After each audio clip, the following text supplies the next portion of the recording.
I'm joined by Jimmy Wales, the co-founder of Wikipedia, which is, I read in my notes, viewed 11 billion times every month in the English language alone. Can I be the millionth person to ask you whether, when you set it up, you had any idea of where it would be today? Well, I'm always an optimist. I call myself a pathological optimist, which means I need a few pessimists around me to keep me straight. But no, it's bigger than I ever really imagined. We're in over 300 languages. We're in every corner of the world, and everybody knows it everywhere. It's pretty amazing. What are the biggest differences between the world now and the world when you set it up? Well, I mean, obviously we've got a very angry and divisive political situation in many, many countries around the world.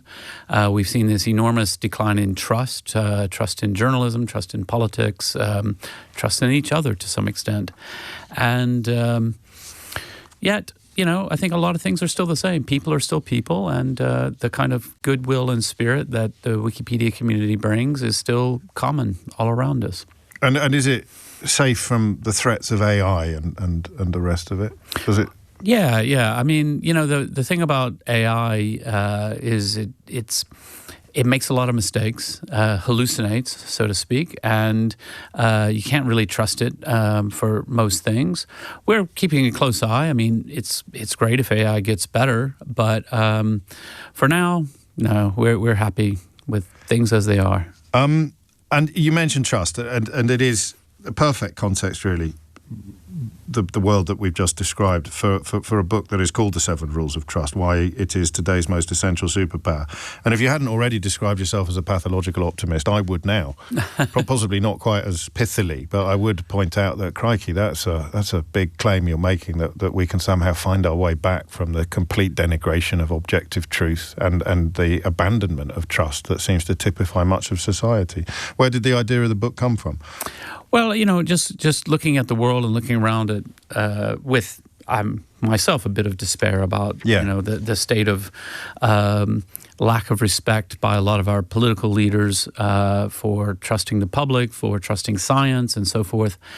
And realized, wow, you know what? Actually, I have learned some lessons over the years with Wikipedia being a very open and trusting system, with going from kind of a joke to one of the few things people trust, even though obviously we're not perfect, and just thought, you know what, people need to really stop and think a little bit about trust, about how do we get back there. And also, I think the public is beginning to demand more trustworthy leaders. I mean, do you? I do. I mean, I think... Some people would argue that they're running at 100 miles an hour in the opposite direction. Well, there's mixed evidence, we can say.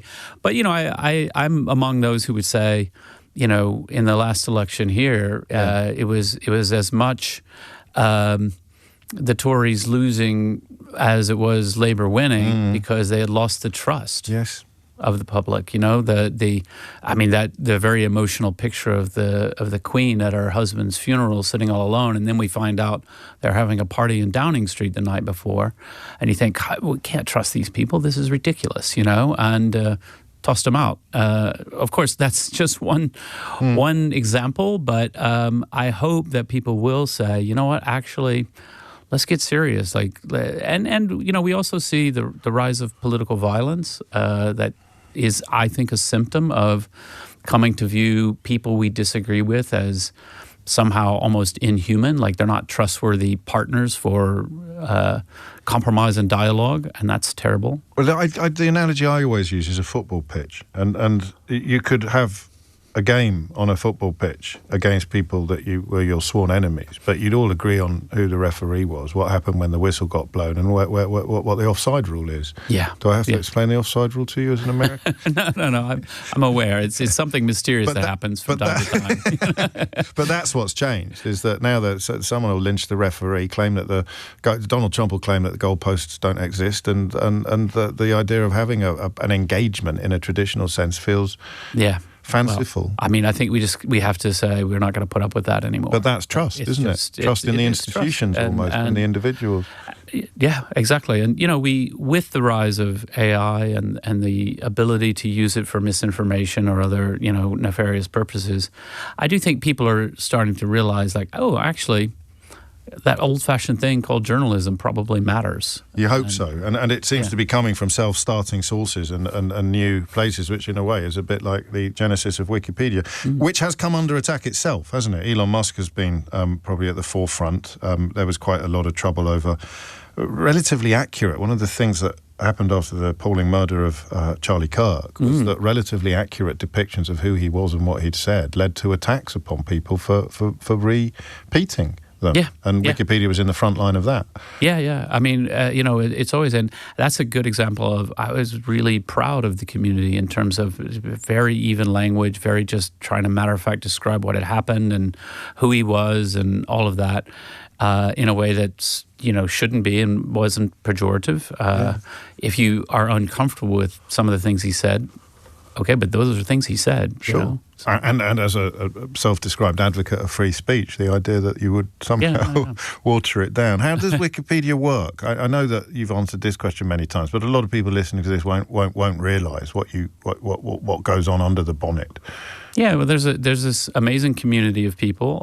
They're a bunch of geeks, and they're not particularly political, and they're just obsessed with writing the encyclopedia. And most of the work that goes on in Wikipedia is not around issues that are, culture war and all that stuff. I mean, a lot of the work in Wikipedia is just, writing about a war that happened in 1343 and that sort of thing, or obscure bits of chemistry and so on. And that's really who we are as a community. And, it's amazing. Like, I think everybody's probably had the experience of, you go to something you think is completely obscure and you realize there's this huge, enormous article documenting every aspect of it. And you're like, who are these people? Like, who did this? And it comes to find out it's just some nerdy guy somewhere, and he's just been typing away and doing his research and all that, and it's lovely. It's a passion for truth. Passion for truth, and just a passion to share knowledge. And also a lot of times, people say, well, why do you spend all that time doing it? Well, a lot of times they do it for fun. They meet other people with a similar interest. Or, if they've done it, you could spend 4 hours on a Saturday afternoon editing Wikipedia, or you might spend 4 hours playing Grand Theft Auto. Yeah. And when you go to bed, you might think, the world's a little better because I edited Wikipedia, as opposed to, well, that was an actual waste of time. I had some fun, but, And so I think there's a lot of that. And in fact, the desire to make the world a little bit better underpins the new book, The 7 Rules of Trust, as well, doesn't it? Because it's not a sort of academic text. It is, in some ways, a guide to being a better person. Yeah. I mean, it's focused on trying to think in a really practical way, like what are the things that we need to do to build trust? And that could apply to businesses, it could apply to organizations, in your personal life, because it does undergird a lot of what makes life great, is being able to trust people and being seen as a trustworthy person. Can you give us an example? I mean, just in terms of daily interactions of what learning some of these lessons would do to a open-minded reader. Yeah, I mean, if you think about, the way we live our lives ordinarily, you meet 1,000 people, and, probably 5 of them are super annoying, but they're not malicious or horrible. But generally, by and large, we do think, like, most people are decent and most people are positive. And if we can say, okay, well, how do we build on that? Like, how do we say, like, actually, that's great. Like, people should behave in a trustworthy manner, and we should expect that of other people just to help build a better society, to build better relationships. It's really valuable. I mean, I think about it a lot in terms of teenagers. I've got a couple of teenagers at home, and a big part of the teen years is wanting to go beyond your boundaries and get a little more responsibility. And you have to, as a parent, extend them a little bit of trust. But I always say, extend trust, but tell them that. Say, look, I'm going to trust you. Like, you've asked to do this. I'm going to trust you. I'm going to trust you're going to do the right thing, and I expect you to live up to that. And they often will. They'll be like, yeah, okay, yeah, that's fair, right? As opposed to a lot of families get into a real dark kind of quarrel fight over Sure. what you're allowed to do, and you can't make me and all that. It's like, no, I am going to trust you, but don't violate my trust. Let's be sensible together. And I think you could just have a healthier life if you think in the basis of let's try and trust each other. So it sounds like a lighter life. You carry lighter burdens if you're trusting people, I think. It's a less stressful existence. Yeah. We're sitting down for a full hour shortly to record an episode of Full Disclosure, so consider this an aperitif or a taster. Lawrence has been in touch, Jimmy. He says, off the top of my head, 1343 was the Siege of Calais. But he's probably making that up.